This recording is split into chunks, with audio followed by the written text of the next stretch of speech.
Hello, what's up guys? Masih bersama KFV Racing Business Class PAUD.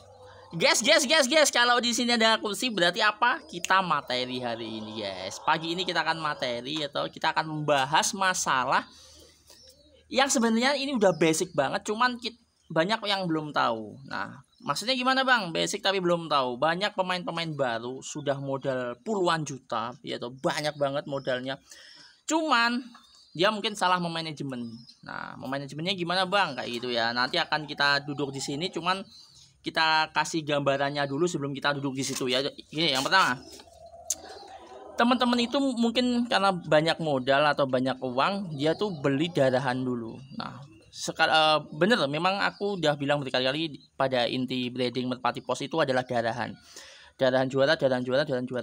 Cuman ya itu sebenarnya step yang ketiga, yang itu faktor utama di dalam breeding, cuman itu step yang ketiga. Step yang pertama adalah kandang dulu atau manajemen kandang, ya toh. Setelah itu pola perawatan sudah bisa, baru kita belanja, tapi darahannya yang juara.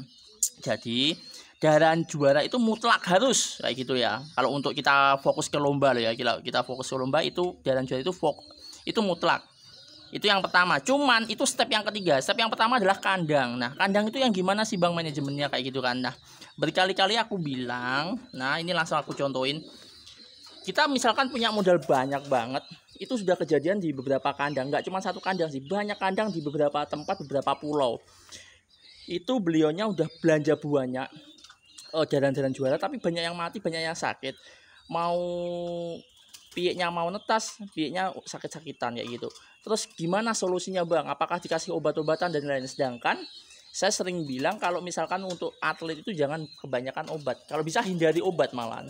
Dia harus sehat secara alami. Nah, ini salah satu contoh ya. Ini salah satu contoh piek yang usianya bervariasi sih. Ini mulai dari 28 hari ada. Nah, ini contoh piek yang usia 8 hari. Ini ada yang 30 hari dan ini ada yang 31, selisihnya cuma 1 harian lah. Nah, lihat ya, ini bisa dilihat, dicek secara bulu. Nah, bulu-bulunya dicek dulu ya, bulu kuningnya masih utuh, cuman dia udah halus. Itu manajemennya apa bang?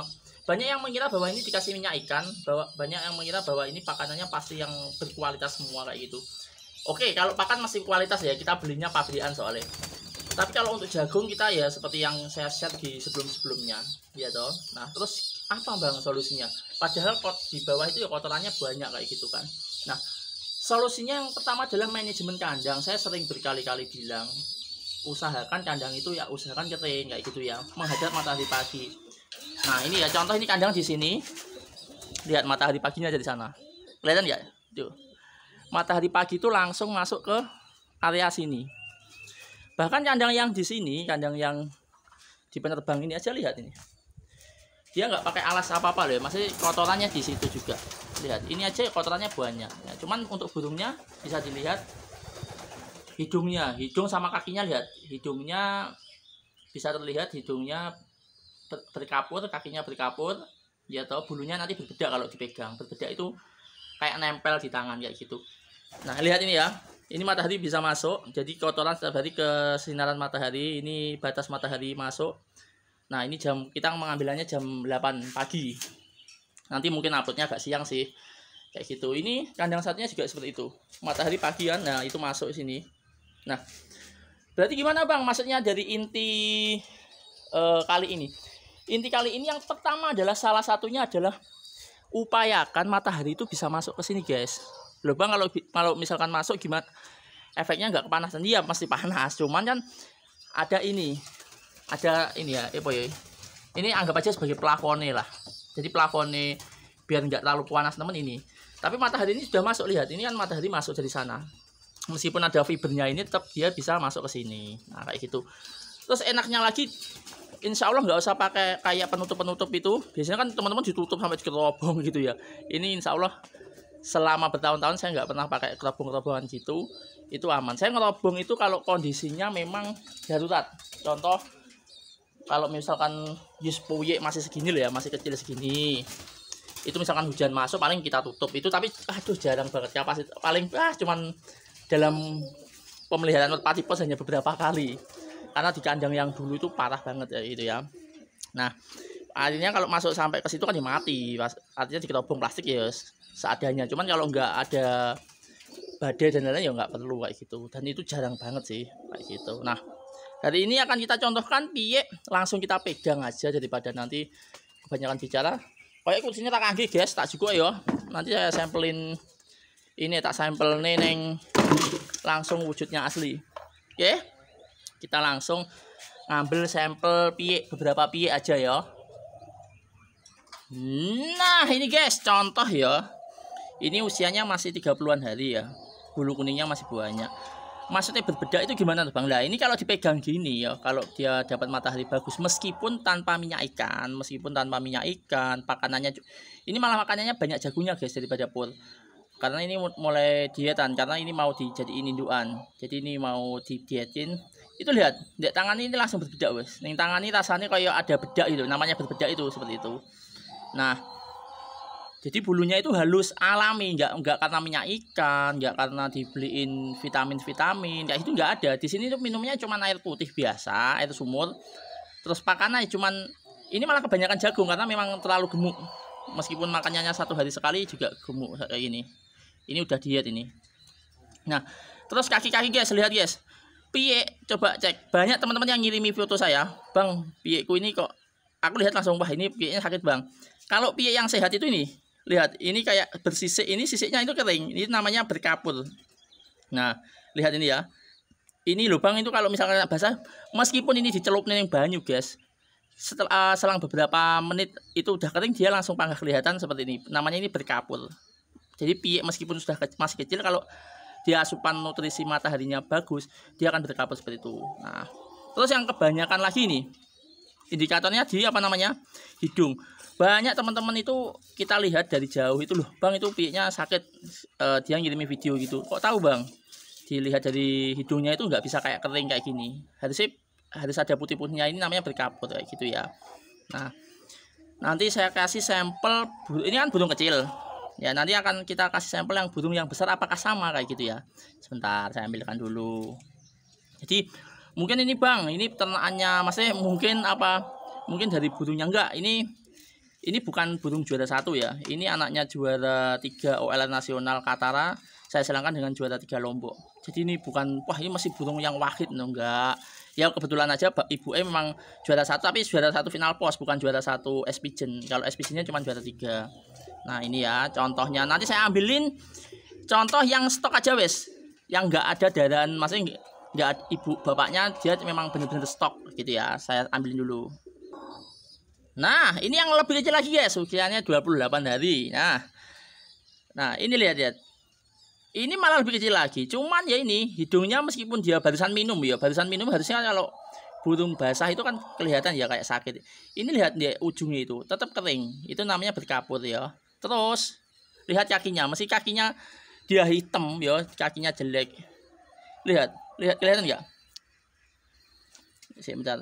Enggak fokus. Nah ini lihat berkapur enggak sih? Nah ini yang namanya berkapur seperti itu. Jadi ini salah satu indikator bahwa burung itu sehat ya gitu. Soalnya kalau burung sakit itunya pasti basah, layu kayak gitu ya. Terus di tangan ini kalau dipegang itu di tangan, meskipun burung masih muda tetap ada bedaknya, rasanya ada bedak-bedaknya di tangan ini, ada bedaknya gitu.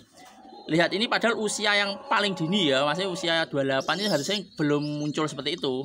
Banyak teman-teman yang tanya, "Bang, masa sih usia belum ada 30 hari sudah kayak gitu?" Ini bukti nyata. Jadi ini enggak settingan ya, lihat aja burungnya masih kecil ya.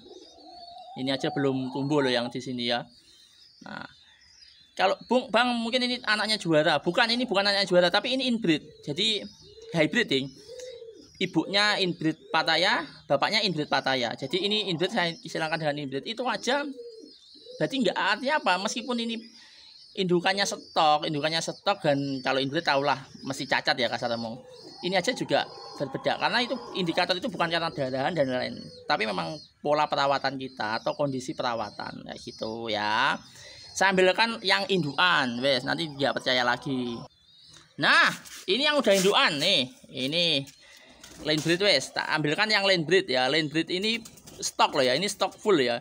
Bapaknya ini kakak Pattaya, ibu ini Pattaya saya silangkan dengan apa namanya, saya silangkan dengan Lendu Bunte atau impor. Nah, lihat, ini stok ya, ini nggak pernah terbang sama sekali.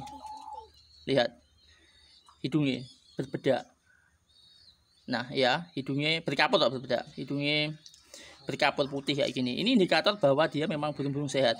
Loh bang, kalau loloh kan warnanya nggak bisa ini, nggak bisa berkaput. Iya bener, tapi nanti kalau kering sedikit aja di ujungnya pasti berkaput. Beda sama burung sakit. Kalau burung sakit atau burung kurang matahari itu biasanya cenderung ininya basah terus, dan itu biasanya rawan penyakit ya gitu. Nah, kakinya guys, ini tadi tak basahi loh ya. Jadi aku tak basahi biar kalian tahu bahwa apa ya, meskipun dibasah itu kelihatan enggak sih.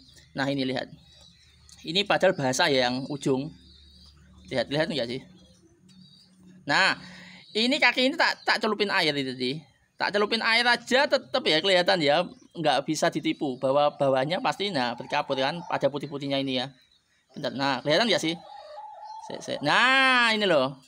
Ini meskipun dikasih air tapi tetap kelihatan putih-putihnya itu, kayak sisiknya itu kelihatan, dan itu indikator dari burung itu sehat.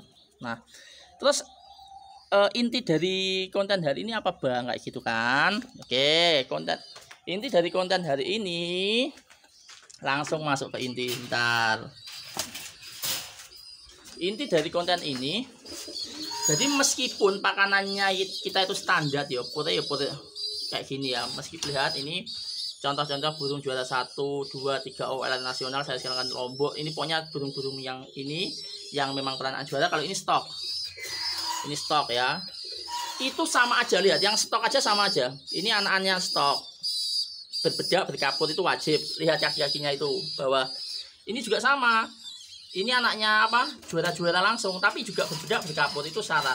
Nah, terus intinya gimana bang? Intinya itu usahakan matahari dapat.